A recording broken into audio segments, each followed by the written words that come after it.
And hello, friend, welcome back. Let's relax together and enjoy a tasty, terrifying tale of terror. Tonight, our subject ventures into the jungles of the Amazon and ends up meeting something much worse than piranhas and that weird little catfish with a spine on its back that swims up your... Never mind. I got carried away. In any case, sit back, relax, and travel with me to the heart of darkness. I've always had this obsession with nature, specifically the hidden parts of it that people don't really talk about, the dark corners of the world where no one's really sure what's out there. That's how I ended up floating on a small wooden boat in the middle of a remote tributary of the Amazon, surrounded by the thickest, most suffocating jungle you can imagine. The sounds of birds, insects, and God knows what else echoed through the air, mixing with the hum of the boat's engine. We were a group of 5 college researchers, each of us focusing on different aspects of Amazonian biology, but our main goal was to look for new plant compounds, something that might be the next big cure or breakthrough. There was me, John, a junior in biology, Julie, a botany major, Travis, a chemist, Luis, our guide, and Dr. Renfield, the professor in charge. We were heading deeper than any of us had ever gone before, way off the grid. There was no phone signal, no satellite communication, just us and the jungle. I'd been pumped about this trip for weeks. The Amazon, how could you not be? It was like something out of a dream. The endless green, the mystery of it all. But at some point, that dream turned into a nightmare, one I still can't shake. We were about 4 days into the trip, miles away from the nearest village or outpost, when things started to feel off. I can't really explain it. It was more of a gut feeling than anything. The air felt heavier, the sounds of the jungle started to sound different. Even Luis, who had been down the river 100 times, seemed on edge. He'd glance into the trees a lot, muttering under his breath in Portuguese. It wasn't long before we realized why. On the 5th day, we set up camp by the riverbank, the dense jungle pressing in around us like a living wall. That night, I woke up to the sound of branches snapping, like something, or someone, was moving just outside the edge of the firelight.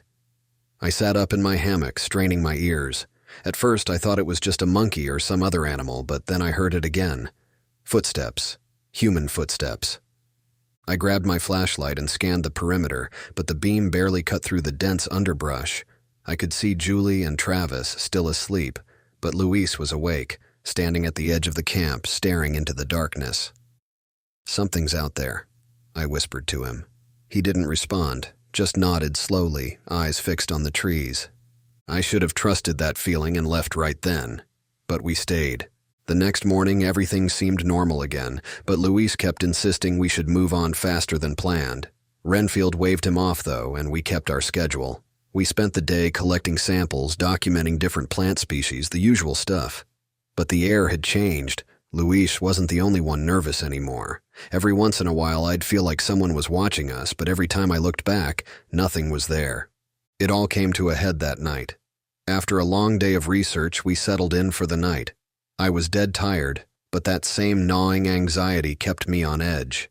At some point, I must have dozed off, but I woke up to what I can only describe as chaos. Screaming. I scrambled out of my hammock, my heart slamming in my chest. Julie was gone, her hammock empty and swinging slightly in the night breeze. Travis was on the ground, his face twisted in terror, his hand covering a bloody wound on his side. Luis was already dead. His throat had been slashed so deeply that his head was nearly severed. And Renfield? I didn't even have time to look for him before I saw them. The pygmies. They were small, no taller than 4 or 5 feet, but their faces were terrifying. Painted white and red, with bones sticking through their noses and ears. Their eyes glowed with a cold, murderous intensity. They moved quickly, darting in and out of the trees, so fast it was hard to keep track of them. They carried spears and knives, and their skin was covered in scars. They were like nothing I'd ever seen before, like something out of a nightmare. I froze, watching as one of them stepped over Luis's body, a knife in hand. Travis tried to get up, but they swarmed him. I couldn't even move to help him. I just watched as they hacked him to pieces, blood spraying everywhere, soaking the jungle floor. Then they turned their eyes on me. I ran. I didn't think. I didn't have time to think. I just ran as fast as I could, crashing through the trees, branches whipping against my face, tearing my clothes.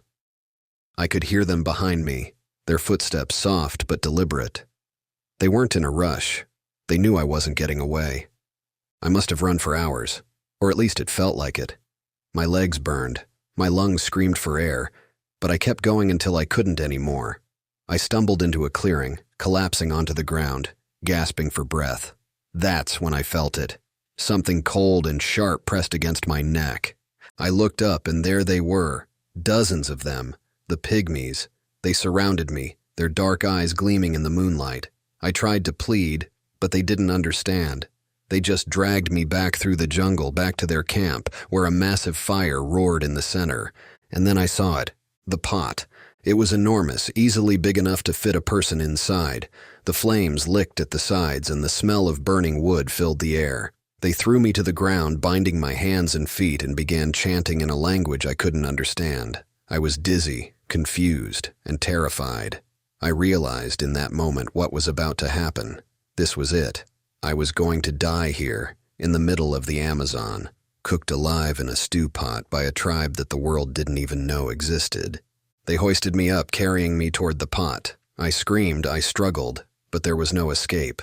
The last thing I saw before everything went black was the boiling water bubbling beneath me, the heat of the fire licking at my skin. And then nothing.